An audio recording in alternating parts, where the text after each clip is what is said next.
welcome to Candid Chats on Cancer. I'm Mary Robinson. And I'm Jamie Moore. Mary, I am so excited today about this episode. So am I. We have clinical dietitians with us today from Methodist Esterbrook Cancer Center, and we have Gina Woodruff. And Jamie, I have a hard time pronouncing your last name. Can you pronounce it for me, please? It's Tranbulk. Tranbulk. Yes. I always get tongue-tied. I do too. Well, welcome you guys. I am Thank you. so Thank excited you. about why you guys are here. Now, how How about we start with them telling us about themselves a little bit? How did you I even think get so. into this role? Well, my experience is I have a lot of background in working with adults in the aging population. So a lot of the patients that we see are 60 or older. And so that really resonates with my experience. Oh, great. Cool. So So you're how- 60 and older. Are they cancer survivors or going through chemo, or is it just in general 60 In general, and older? yeah, all of the mix, when they get diagnosed, to survivors. Oh, okay. We see them all Crazy. through that timeline. Jamie, how did you get involved in cancer and nutrition? Well, I actually had a point in life prior to me starting there. I was trying to debate whether or not I should continue being a dietitian. So there was a position there at the time. It was just casual. So they only wanted somebody to work 1 day a week. And I job shared with Candid Lockman Hokie. And so she's still there. But I was debating if I should still be a dietitian or go sell health insurance. So it was kind of an opportunity for me to kind of dabble into it and see if it was something I really wanted to do. Oh, that's interesting. Well, Yes. we are really glad that you're not selling insurance, and we're really Thank glad you. that you're here talking about nutrition. So, cancer. All right, I have colorectal cancer. Diet for me is kind of hard because I also have a colostomy. What would you guys recommend for a colorectal patient that has colostomy, and how can I get the good vitamins and nutrition that I need? Well, I would say a lot too depends on how long ago you had the colostomy. I've had mine for about 2 years now. Okay. I'm curious as to why that makes a difference. Because Just 'cause I don't know. usually the diet is very restrictive when you first get it. It is. Because they are concerned about blockage, they're concerned about odor, they're concerned, the big one is Right. the blockage. Blockage. Yes, and so you really have to be careful in what you eat when you first have it. But typically speaking, most people, and I don't know if that's the case for you, but usually the farther out you are, the more you can follow more of a regular diet. Right. But for colorectal patients, usually it's more of a high fiber diet. But ironically, when you first start, those are the kind of foods that you are supposed to stay away from Right. because you are prone to block it more. Yeah, I was basically told like no bean sprouts, no, pulled pork sandwiches, which I just love. But yeah, 'Cause now it's 2 stringy. years out, now I can Yep. eat most of that. I shouldn't be eating that. So, what would you recommend for now that I'm this far out, I can eat more and more, but like, would you recommend still staying away from like nuts and legumes because, I don't digest them, they come out whole. Well, a lot of the foods you eat, if it's insoluble fiber, it actually goes straight through you. So most people, whether you have it or not, it's supposed to go right through you. Right. So that's kind of the idea behind it. And not really knowing all of your background, I would proceed with caution. Because usually the things that I might not have you do is the nuts and the seeds, anything stringy. But to try to find other foods that are relatively a little bit higher in fiber to kind of help incorporate that more into your diet. So more like the whole grain, like whole grain bread, pasta, Right. that you can incorporate. Because most people in general probably only do about 15 grams of fiber a day. And ideally for men, ideally if we could get you twice that, in a Right. perfect world, that's where we'd want you to be at. one of the things I found was pasta helped me with water retention. Yep. It held water in, and so it kept me That a little makes sense. hydrated. Mm-hmm. Yeah, I never thought of that, and I've been a nurse for like 40-some years, that pasta actually helps with cellular hydration, you know, where I was always told to stay away from pasta. Yeah. So, Why is it important to have a dietitian on the team when you're going through chemo treatments or any kind of other treatments? So a lot of nutrition roadblocks, if you will, can come up during the cancer treatment process, from diagnosis to however you decide your treatment to be, whether you have to have surgery, chemo, and radiation, or one or the other. Patients oftentimes experience things like loss of appetite or changes in their taste. yes. I can vouch for all that. Yeah, I'd go Yeah. from, my wife used to just hate it. I'd go from one day eating something and then the next minute go, ew, egg. When it was your favorite, because I had a Yeah. favorite, and then the next time I ate it, I was like, no thanks. Yeah. Yeah, so just kind of, we almost act like we troubleshoot with the patient and maybe their spouse or their family member who's helping them, of how they can work through these issues that come up so that they can stay strong throughout the entire process. We really want them to, you know, maintain their nutrition throughout the entire process, because there's just an overall better outlook that way. Right. And it's so hard sometimes to want to eat. It really is. I mean, even a smoothie sometimes is hard, because I know that sometimes I had tried those just because, you know, with some ice cream in it, just to make it a little bit sweeter. Yeah. And it was hard to get anything down. Yeah. So, Yeah. Well, you so guys what give would you some tools? recommend to, like, Yeah. when we're sitting there just searching through the kitchen for something to eat, what would you recommend? I mean, colors, smells, does all that make effect on how we perceive the nutrition? Well, I would say it probably also depends on if you're going through treatment or if you're done with treatment too, because Okay, I would say practicing as an oncology dietitian now, prior to doing hospital work, it's very different, because we really do try to base it on where the individual is at. And, you know, and it makes a huge difference, because we say a lot in the cancer world, it's very different than outside of the cancer world. right, Meaning when people are going through treatment, we know that you already have enough struggles. We're not as picky about what you're eating, especially if you're struggling with just getting anything down, whether we're talking food or fluid. So if we can find things to kind of get you through treatment, that's really our goal during that time. So it really does kind of vary with people. and is age a factor? So Definitely, yeah.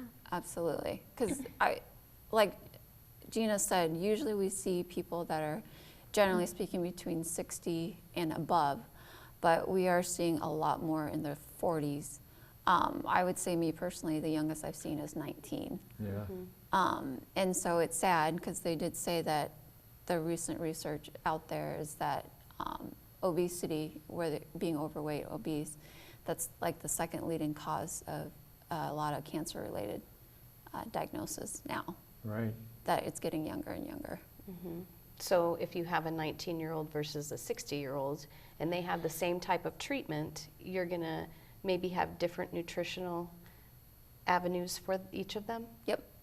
Okay, so can you paint a picture on that? I just was curious, like, why would you change it because of the age, I guess? what could it be that, you know, well, a 17-year-old doesn't eat what a 60-year-old eats normally. Right. Right. So it's basically culture, and you guys have to put Yeah, that's true. all that together, the Yep. culture, you know, because. So really, it's like each patient is different. Yep. Not even just the age factor, it's just each person is individual. Right. Absolutely. So you need to find out about the whole person. Yep. Now, is there certain types of nutrition, like I'm going through treatment again, and so like my platelets are low. So is there any kind of good nutrition that you can recommend to people going through chemotherapy to help maintain their healthy blood, you know, levels? You know, red blood cells, you know, keeping the iron and all that, you know, calcium. What can you recommend? I would say, assuming that you're not having issues with taste, you know, so like, you know, Nope, not at all. I can eat anything right now. so a lot of it's going to come down to ideally being able, you know, food's always number one. When you're going through treatment, typically we don't recommend people doing any herbal supplements. So like turmeric, I mean, we get questions about things like that Right. because we don't want it to interfere with your treatment. So if you can with food, and so usually protein, I'm sure you hear that Right. quite a bit, it's huge. Ideally, in a perfect world, you know, if you can get it more with leaner meats and fish. But again, you know, if that's not appealing to you, if it's not accessible to you, you know, if it's hamburger, Yeah. you know, and if that's the only thing that sounds appealing to you, I'm going to say I would go for it, Okay. you know, in doing that. Ideally, you know, if you can do more of the fruits and vegetables, obviously kind of like the smoothies that you're saying, because again, you know, food is a huge factor. Right. You know, kind of more like the plant-based diet that you hear about, you know, in color, things that you're probably well aware of. But I mean, really, kind of like what we were talking about is we base it on what you're able to do, and we go from there. Okay. And probably throw some of that protein powder in there too. Yes. Yes. I mean, anything that would be helpful. What are some of the biggest struggles that you see during treatments that people have? I would say it is probably a or a change in taste or a loss of their appetite. And then, of course, weight loss is most common. Yes. We do see a lot of weight gain, or you know, individuals who struggle with weight gain from their treatment. And in my experience, it's generally been female cancers where they struggle with the weight gain. And I think that's a lot to do with the type of cancer and then the chemo medication. But yeah, definitely just a loss of appetite and changes in their taste. That the whole change in appetite thing is so hard to deal with. It is. Now, for me, poke bowls. I'm a real big person on tuna and fresh salmon. Now, I've had people come up to me and say, "Well, doesn't that increase your chance of getting, you know, and then you know, a foodborne infection?" So, what about some of those things, like when we're working with chicken? Because like chicken breast always, you know, was good to me, but how is there ways that we should also be preparing our food? Definitely. I mean, with cancer patients, we talk about food safety as being so important because your immune system is already suppressed. So we certainly wouldn't want you to get sick from eating an undercooked piece of meat, for example. And then it would be way harder on your body to recover from something like that as opposed to a healthy individual. Right. So we always say with cancer patients, you know, making sure that they are fully cooking their foods, washing produce, vegetables, fruits. Lettuce. Yeah, I think we wash. My wife washes about everything.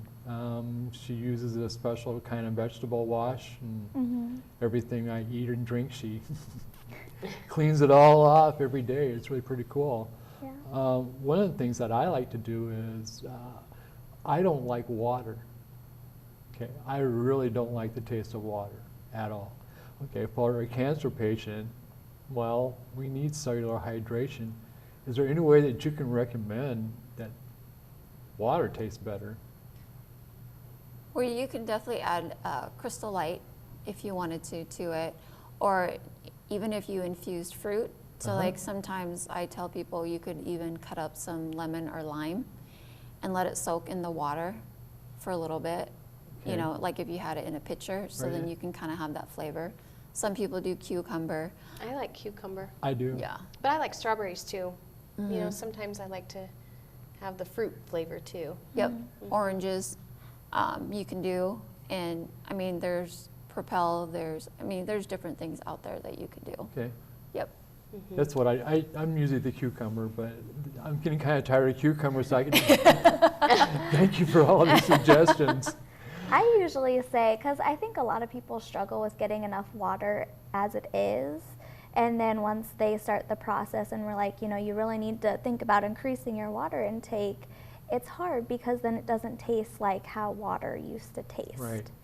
Or they're just not used to it. Or so I always say, whatever tastes good to you to get hydrated, I'm fine with that. You Okay. just have to limit, we don't want you drinking like a high sugary drink or a lot of caffeine, anything like that's not going to be too hydrating, but there's lots of options. So in other words, I can't have my Dr. Pepper anymore? No,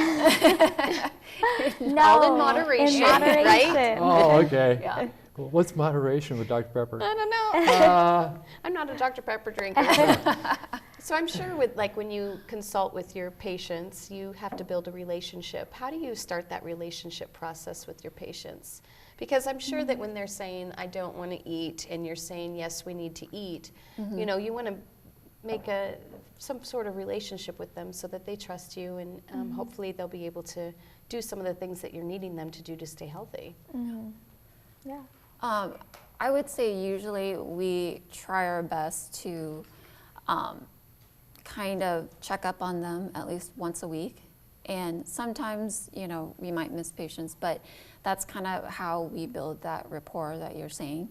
Just because when you come into the middle, when people are already feeling crappy, and food is such a personal thing that people aren't as open to what you have to say. And so when we meet people from the very beginning, then after a couple of visits, they start to warm up a little bit. Right. And sometimes they don't want to talk about food at all because they're tired of having the same questions over and over again.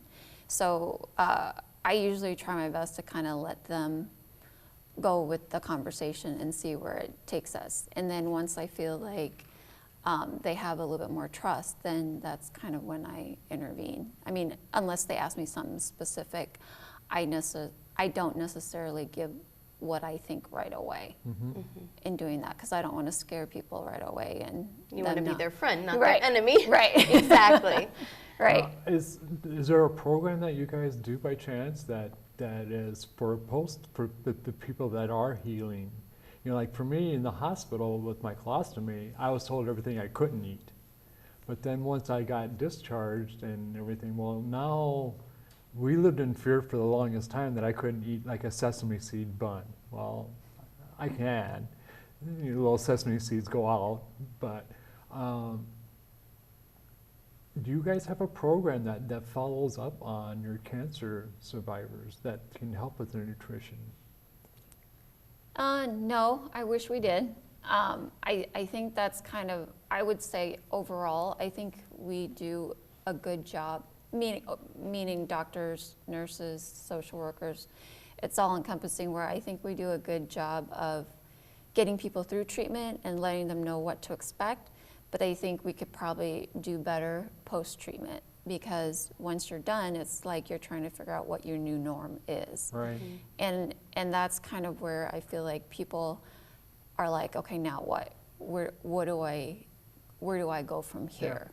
And maybe that's part of the team process, because you Yes. probably see the inpatients, and then once they're out, then they have their appointments, like you probably see Yeah. your doctor every week or whatever, and then those questions can be raised, and if somebody Yes. needs to be brought in, you would Yes. be available at that point? Is that kind of how it works? Just since you're a team? Yes, and we do try to follow up, but I do think that we could do a better job Yeah. in following up once people are done. I think that's just probably an area we've been finding, through the show, that seems to be kind of a black hole in a way, is that you're given all this love through the hospital, then you're given all this love through chemo treatments, and then when you're better, everybody goes away. You don't have anybody to ask questions to, and so we turn to the web, which isn't a bad thing, but it's like you said with supplements. Okay, well, when you turn to the web, what do they tell you? Well, you need to do like 3 pounds of turmeric a day, or if you eat bananas, every hour, that you won't ever get cancer again. So we turned to the web. So And, yeah. well, and some of those websites you can't trust. Right. Right. I will say that the second battle that I had, the nutritionist that I had, she did build a relationship with me. So it was, I guess, for me it was better because I ended up needing a feeding tube. And she had told me that I probably would need a feeding tube, and I fought till the last minute. And I finally trusted her enough to decide to do that because it was for my benefit. It was to the point where I had so many mouth sores that I was unable to take my medicine, and I wasn't able to eat. And we needed to keep my gut moving. Yep. And so I did do the feeding tube for as long as I needed, and then I got rid of it. But after I got out of the hospital, which I was in for about 3 weeks at that point, a nutritionist did come to my doctor's appointments at first just to make sure that I was, because I had lost so much weight. She wanted to make sure I was still eating right and showed me some things that I should be eating to either, help or whatnot. And I really appreciated that. So I do know that there are times, maybe certain instances that a nutritionist would follow, Yep. With the team. But I appreciated Yeah. that. So. It's because when I asked my oncologist, well, what should I eat? He just looked at me and goes, "You're a nurse." Well, and You're like, plus- well, I wasn't a nurse that dealt with cancer yeah, patients. I was an intensive care nurse. Most Yeah. of my patients didn't eat, or they're on IVs or stuff. So the nutrition I think, was a huge part of the team, for me anyway.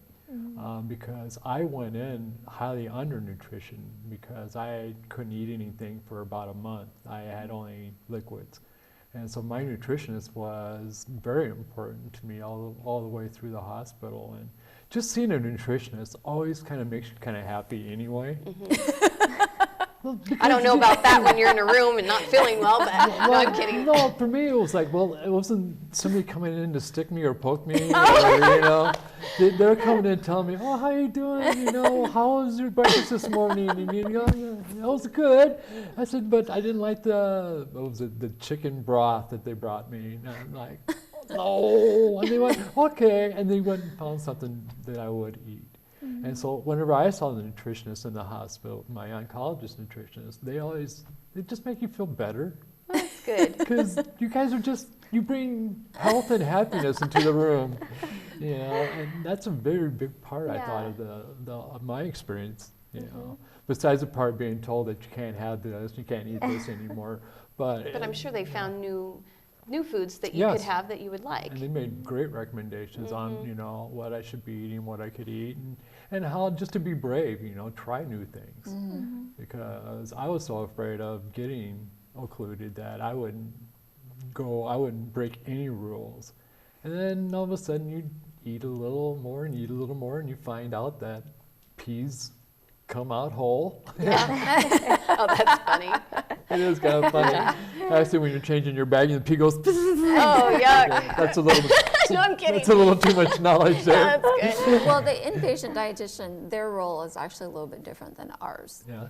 And so part of our challenge too is that we actually cover all the clinics in Estabrook. Okay. So, You're talking about head and neck, you're talking about gyne, you're talking about breast, lung, chemo patients to radiation patients. And so we do a lot of running around. So that's part of the challenge with the follow-up. Right. So for us, it's easier to see patients when they're going through treatment because of that consistency. Right. But once people are done with treatment, that's kind of the challenge of the follow-up appointments, And so unless the patient or the doctor is more the advocate for the concern with the nutrition part, we may not always Right. know. Well, and is there a fee for your services? I was just curious because I don't remember getting a bill when I had it, but you never know. Complimentary. Oh, isn't this wonderful? That's good news because nutritionists are so important. So, I always tell the patients that I see in the clinics, even after their treatment, because we do build that bond throughout the entire process. Through that time, you guys have so many appointments that you Right. go to. So I always like to remind them, you can always call us or email or reach out to us after you're done if you have questions because like you said, you kind of go out into the world and you are wondering what to do now, and you have new struggles with nutrition. And I think it's important to bring up advocacy. I mean, you Right. have to advocate for yourself. So if you do Yes. need help, you just need to reach out at that point. Yes. So, Yeah. Yeah.